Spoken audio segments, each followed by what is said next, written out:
The 1981 Miami Dolphins highlight film is brought to you by Kodak, America's storyteller.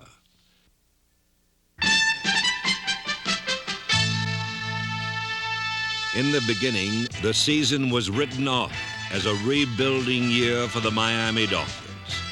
With the retirements of Tim Foley, Larry Little, and Bob Greasy, vital leadership had been lost. What remained were 31 players with experience of 3 years or less. Despite this, Don Shula guided his youngest team in a decade to the championship of the AFC East.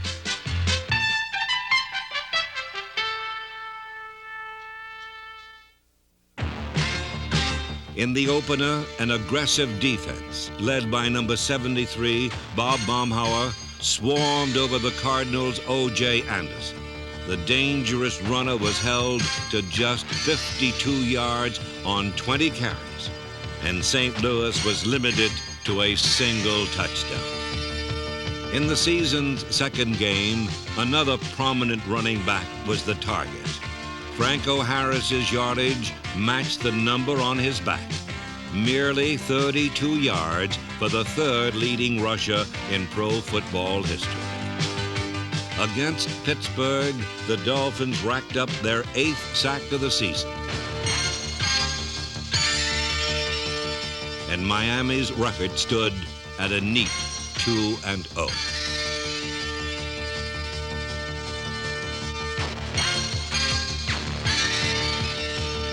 The third week, Houston's Earl Campbell, like Franco Harris and O.J. Anderson, was gang-tackled into submission. Ken Stabler was dropped 8 times, 4 on sacks by Bob Baumhauer, as the Dolphins completed a whirlwind display of defensive excellence. 16 sacks and just 27 points allowed in the first 3 games. The fourth week witnessed a unique father and son reunion and a pause in the string of great performances by the defense. A unit that had given up just 27 points in 3 games allowed 28 in 1 as Baltimore's Burt Jones unleashed an aerial barrage. In the offensive shootout, Jones was matched pass for pass by David Woodley, who brought the Miami attack to a boil with his finest day as a pro. The second-year quarterback passed for 309 yards, helped by some great receiving by Duriel Harris, number 82. In the starting lineup were 2 rookie running backs who accounted for 3 touchdowns.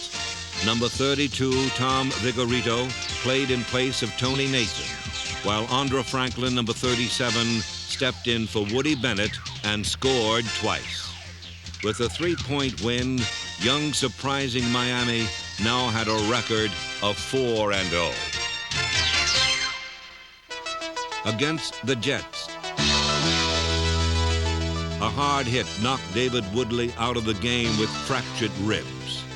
Shula had now seen his entire opening day backfield wiped out with injuries. Riding to the rescue was Don Strock, football's best relief pitcher, who teamed with number 89, Nat Moore, to save the day. Strock passed for 279 yards, an amazing 210 of them to Moore, who caught 7 passes for 2 touchdowns.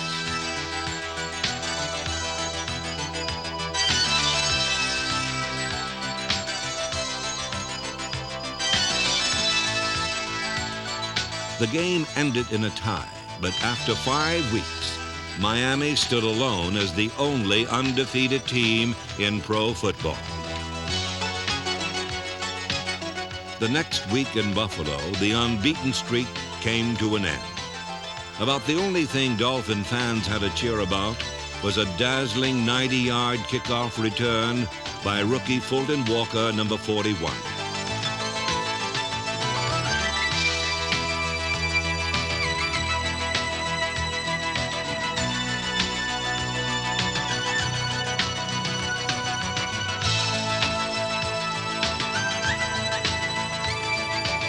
But Miami bounced back against Washington.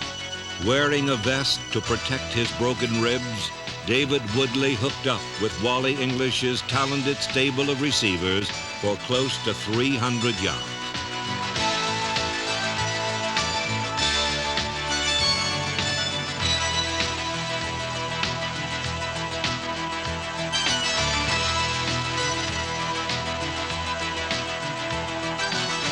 Their passing game put Miami back on the winning track.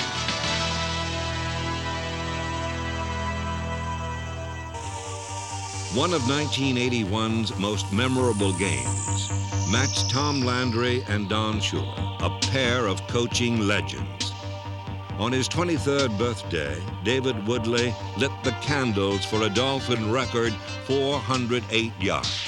Going deep up the middle of the field. Cephalo's down there. He's got it. 20. Go to the 15, 10. Fly. Touchdown, Miami. Jimmy Cephalo. What seemed a comfortable lead soon dissolved in the face of a final quarter onslaught by the Cowboy attack. But Miami roared back in the final 2 minutes on another fine catch by Duriel Harris.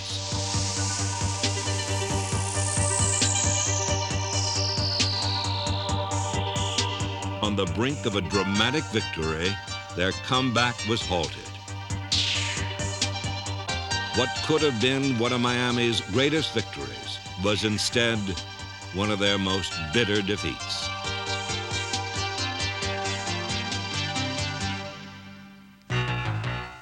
The next week, Miami rebounded as Woodley accounted for 3 touchdowns in a decisive 27-10 win over the Colts.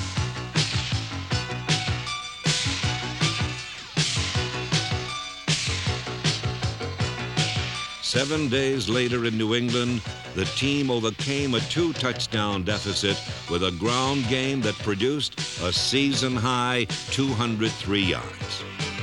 An unusual bit of trickery set up a fourth-quarter touchdown as the teams battled to overtime.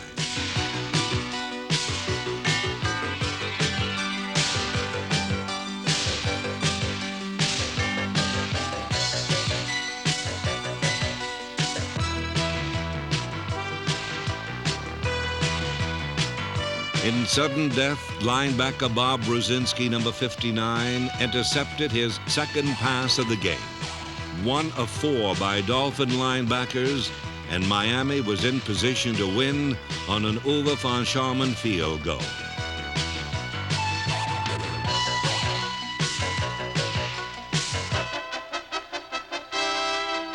The kick was 1 of 4 winning field goals on the season for the man they call Von Foot.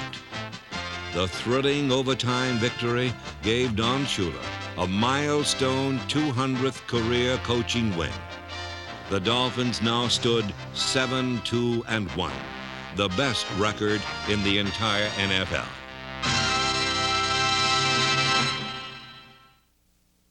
The heart of the Dolphins is the man with the anvil jaw, chiseled through 19 years as an NFL coach. Don Shula pulled off his greatest sideline performance by guiding this young team to a title in 1981. His boldest decision came at quarterback, where he used 2. The result was Woodstruck, half David Woodley, half super sub Don Struck, who thrived in relief. Called Tassiv's running backs were number 22, Tony Nathan, and number 37, Andre Franklin, the bruising fullback in the tradition of Shula teams. The second-round draft pick ran for 711 yards, the most ever for a Dolphin rookie. At halfback, the very versatile Tony Nathan came through spectacularly. His 5.3-yard rushing average was the highest in the entire NFL. Add to it 50 pass receptions, and you have the Dolphins' most valuable player in 1981. One of the team's strongest areas was John Sandusky's offensive line. They were Jeff Taves, John Giesler, Bob Kuchenberg, Mark Dennard, Dwight Stevenson, and Eric Loxell. After spending most of his 9-year career in the shadow of Larry Little, number 64 Ed Newman was named to the Pro Bowl for his devastating blocking ability. But skillful blocking was a trademark of the entire forward wall.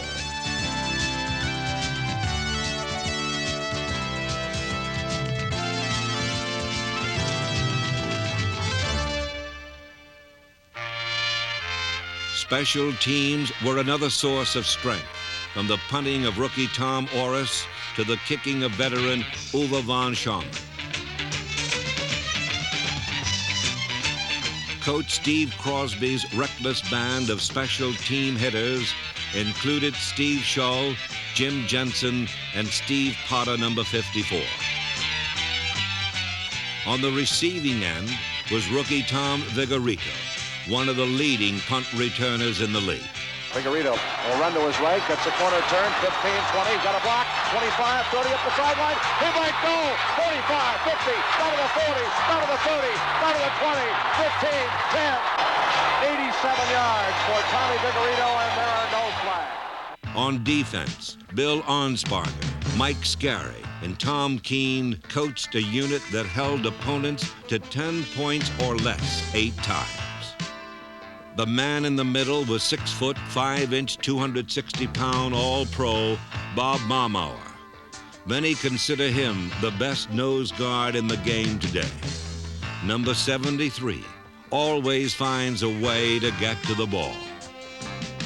Old pro Vern Den Herder, number 83, played well in the last of his 11 years in the league, while Doug Betters, number 75, continued to improve on the other side.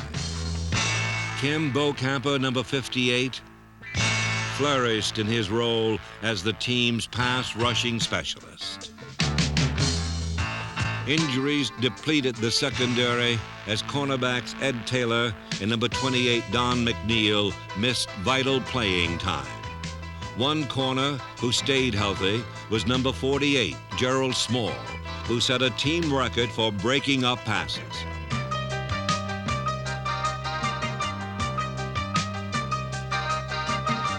At the 2 safety positions, Miami had the hard-hitting Blackwood brothers.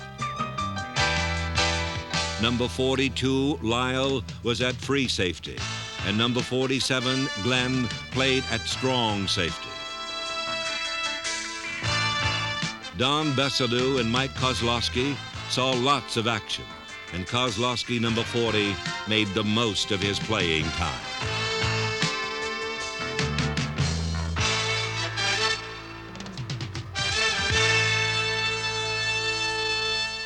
The prime strength of Arnsparger's defense was at linebacker, where Larry Gordon, A.J. Dewey, Bob Brzezinski, and Ernie Roan reigned supreme.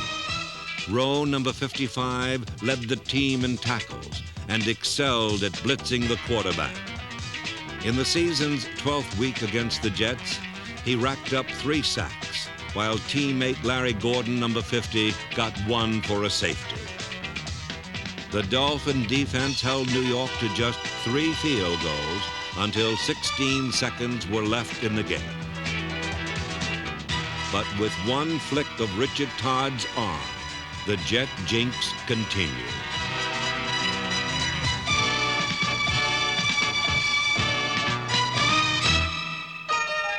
The frustrating 1-point loss to New York had put Miami in a huge hole.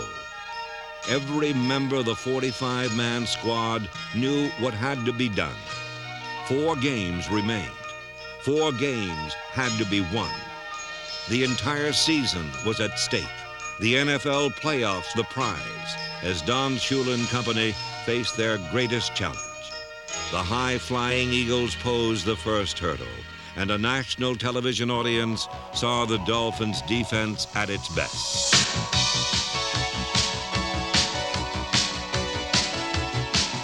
While Wilbert Montgomery disappeared under an avalanche of aqua, Don Strock, in relief again, delivered the key play.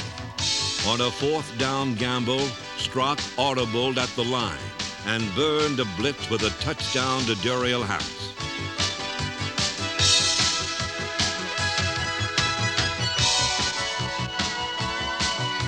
The dramatic touchdown tied the game with 5 minutes remaining and left it up to the defense to provide a pivotal turnover. It's a task this unit is well accustomed to performing. Quarterback Ron Jaworski, held to only 80 yards passing, tried to bring the Eagles back, but a diving interception by safety Lyle Blackwood, number 42, set the stage for the winning score.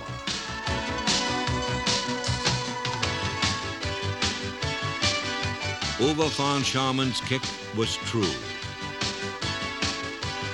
Miami had cleared the crucial first hurdle on the Dolphins' four-game path to the playoffs.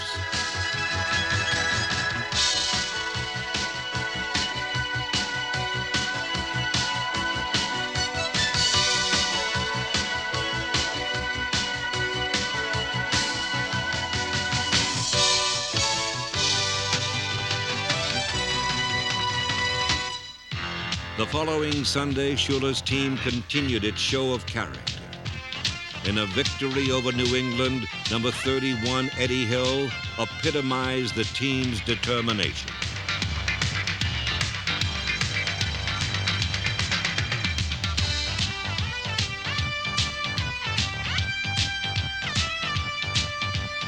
In Kansas City, a low-scoring game featured Don Strock's cannon arm, fine receiving, and some great resolve to reach the end zone in a hard-fought win over the Chiefs.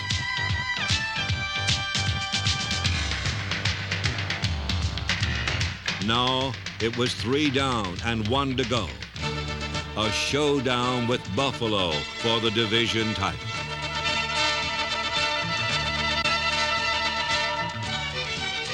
The Dolphins jumped ahead early and stayed there due to a devastating defense that limited the Bills to a pair of field goals.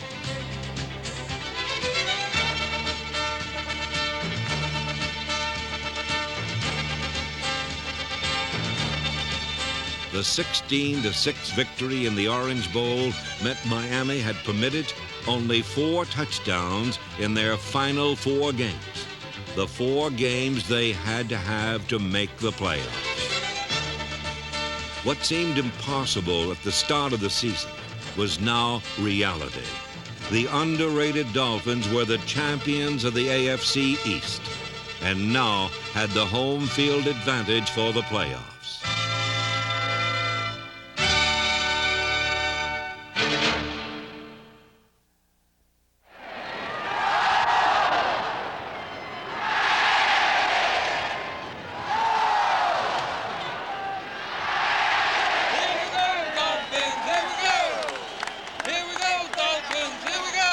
Over 75,000 filled the Orange Bowl, hoping this was the first step to the Super Bowl. Let's have another one like that.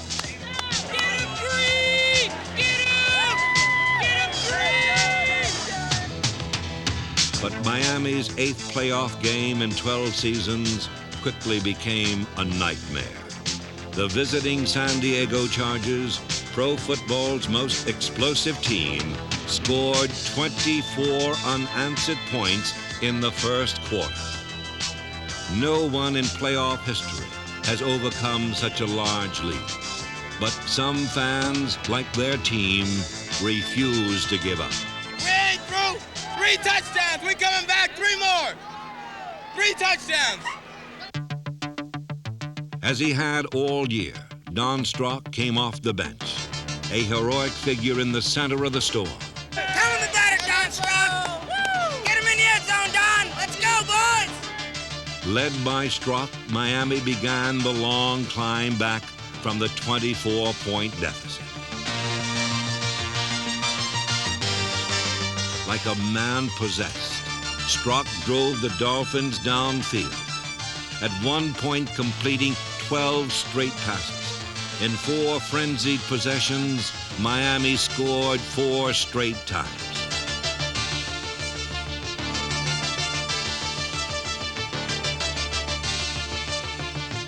On the last play of the first half, Don Shula dramatically pulled off the surprise of the night. He's firing for Harris.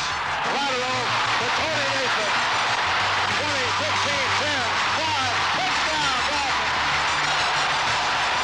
That was a design play. You can credit that one to the Dolphin coaching staff. I told y'all we're gonna come back. We're gonna come back and whoop them. Miami's #1. Never give up on Miami. Never give up on the Shula team. Never give up on the Shula team. Great comeback. Best I've ever seen. The rest of the game was a collage of big plays, as Don Strock and Dan Fouts each passed for more than 400 yards in the highest scoring playoff game ever. Number 84, Bruce Hardy's 50-yard touchdown was the longest by a tight end in Dolphin history. After 74 minutes, 10 touchdowns and 11 playoff records, the game came down to a field goal.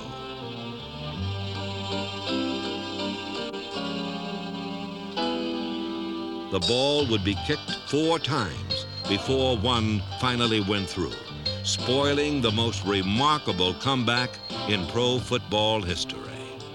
This was a game that transcended the final score, a profile in courage, where winners are too exhausted to celebrate, the losers too tired to cry. For many teams, it might have been a moral victory. For a team with the history of the Dolphins, it could only be a bitter defeat. Yet no epitaph could be more appropriate for a team that came from nowhere and refused to die. No format is more fitting than this titanic game for a franchise that has either won or shared first place in their division 9 times in the past 12 years. 1981 continued that Dolphin tradition.